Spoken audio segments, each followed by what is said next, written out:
The telegram arrived at midnight on a cold January evening in 1882. Within hours, an entire railroad company had been secretly purchased, its previous owners waking up to discover they were ruined.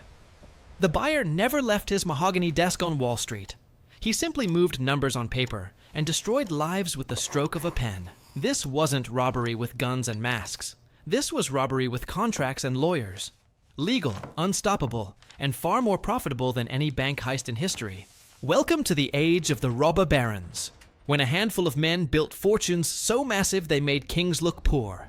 And they did it by breaking every rule that hadn't been written yet. To understand how these men rose, you first need to understand the America they exploited. The Civil War had just ended, leaving behind a broken nation desperate to rebuild. But it also left behind something else. A federal government too exhausted to regulate anything. There were no income taxes, no antitrust laws, no labor protections. The rule book was blank, and the men who would become robber barons saw that emptiness not as a problem, but as an invitation. They would write the rules themselves, in their own favor, with ink made of other people's suffering. The railroad was where the first great fortunes were forged.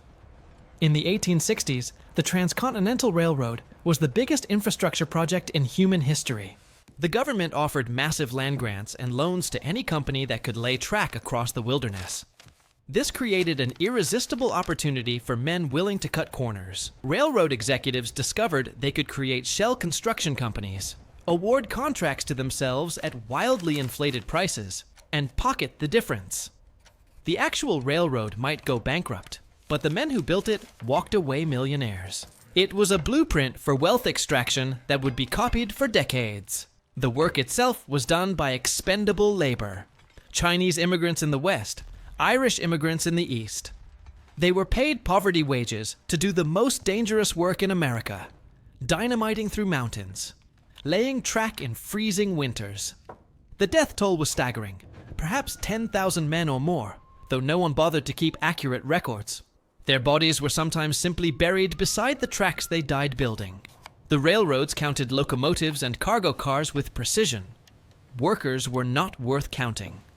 Once the tracks were laid, the real money came from controlling them. This is where men like Jay Gould perfected the art of stock manipulation. Gould would secretly buy shares in a struggling railroad, spread rumors that it was about to fail, watch the price collapse as panicked investors sold, then buy even more shares at rock-bottom prices. When he finally revealed his ownership and announced improvements, the stock would soar, and he'd sell at the peak. He called it speculation. Everyone else called it fraud. But there was no law against it. Gould made and lost fortunes multiple times, ruining thousands of smaller investors along the way. He didn't create value. He extracted it, like drilling oil from the ground, but drilling it from other people's savings. The oil itself would create an even greater fortune. In 1870, a meticulous accountant from Cleveland named John Rockefeller looked at the chaotic oil industry and saw inefficiency everywhere. Small refineries competed against each other, driving down prices. Rockefeller's solution was elegant and ruthless. Eliminate the competition entirely. He formed Standard Oil and began approaching rival refineries with a simple offer. Sell to me at my price, or I will destroy you. This wasn't a bluff. Rockefeller had secret deals with the railroads. They charged his competitors higher shipping rates while giving Standard Oil massive rebates. A rival refinery might produce better oil at a lower cost and still go bankrupt because they couldn't afford to ship it. Within a decade, Standard Oil controlled 90% of American refining. Rockefeller had invented the monopoly. The steel industry demanded a different kind of ruthlessness. Andrew Carnegie, a Scottish immigrant who started as a teenage telegraph operator, understood that the future would be built from steel. Bridges, buildings, railroads, all needed steel. Carnegie attacked costs with religious fervor.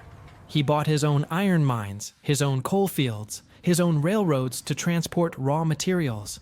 He controlled every step of production, eliminating middlemen and their profits.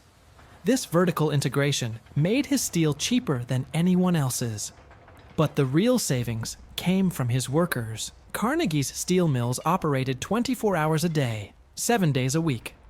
Men worked 12-hour shifts in hellish conditions, surrounded by molten metal and deafening machinery. A moment's distraction could mean death or dismemberment. They earned around $2 a day, roughly $60 in today's money, for 12 hours of the most dangerous work imaginable. Carnegie preached the gospel of wealth in public essays, while his managers squeezed every last ounce of productivity from exhausted men. The contrast between how these men made their money and how they spent it was almost obscene. By the 1880s, Fifth Avenue in New York had become a canyon of mansions, each one trying to outdo the last. These weren't homes.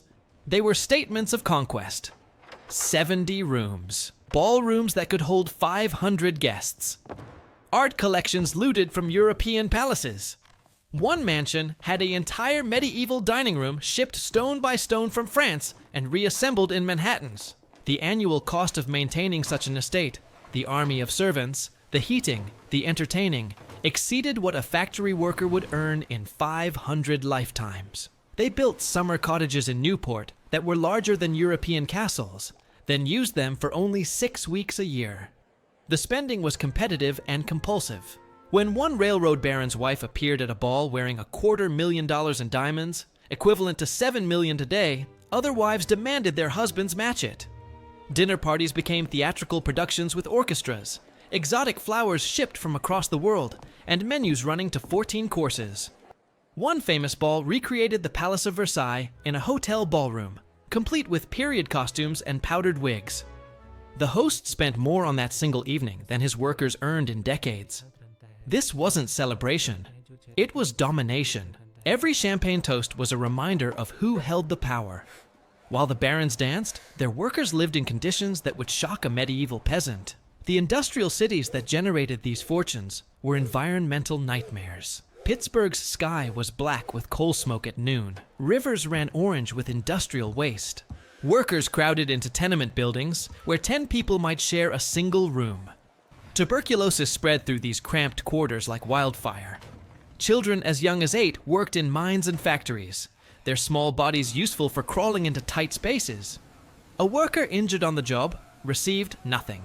No compensation, no medical care. They were simply replaced, often by the next desperate immigrant stepping off the boat. The barons justified all of this with a philosophy they called social Darwinism. They believed their wealth proved their superiority. The poor were poor because they were weak. The rich were rich because they were strong. This wasn't cruelty, they argued. It was nature. Any interference with this natural order, whether through labor unions or government regulation, would weaken the species. It was a convenient philosophy for men who had rigged every game in their favor. They had monopolized entire industries, bribed legislators, crushed competitors through illegal means, and then claimed their success proved they deserved it. The circular logic was breathtaking. The political corruption was open and systematic. State legislators were purchased wholesale. The going rate for a senator's vote was well known in business circles. One railroad company kept a ledger listing politicians by name and price, like a menu. When the public became outraged, the barons simply bought newspapers to shape opinion. They funded universities that taught economics favorable to their interests. They built libraries and museums, not out of generosity, but to launder their reputations. Every philanthropic gesture was calculated for maximum public relations value. They were buying legitimacy with a fraction of their stolen wealth. The workers eventually fought back. The Great Railroad Strike of 1877 saw workers across the country walk off the job, furious at another round of wage cuts during a depression. The response was military. State militias opened fire on strikers. Federal troops were deployed against American workers for the first time since the Civil War. Over 100 people died. The message was clear. The government would protect property over lives. But the strikes kept coming. The Homestead Strike of 1892 at Carnegie's steel plant became a pitched battle between workers and private security forces. Men died on both sides. Carnegie was vacationing in Scotland while it happened. He expressed public sympathy, but refused to change anything. The mill reopened with replacement workers, and the union was broken. the barons' power finally began to crack, not from below, but from their own excess. By the 1890s, their monopolies had become so total, their abuses so visible, that even a compliant government couldn't ignore the public anger. Investigative journalists, called muckrakers, published devastating exposés of Standard Oil's tactics, the meatpacking industry's horrors, the railroad's corruption. The Sherman Antitrust Act, passed in 1890, gave the government tools to break up monopolies. It took years, but eventually Standard Oil was forced to dissolve into smaller companies. The rules the barons thought would never be written were finally being written against them.